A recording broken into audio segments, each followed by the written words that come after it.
central Pennsylvania, including the following areas: Adams, Columbia, Cumberland, Dauphin, Lancaster, Lebanon, Lutheran, Montour, Northumberland, Cary, Northville, Union, and York.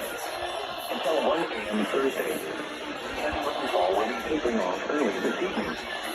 Some heavy rainfall is still possible before midnight, which can still produce new areas of flash flooding.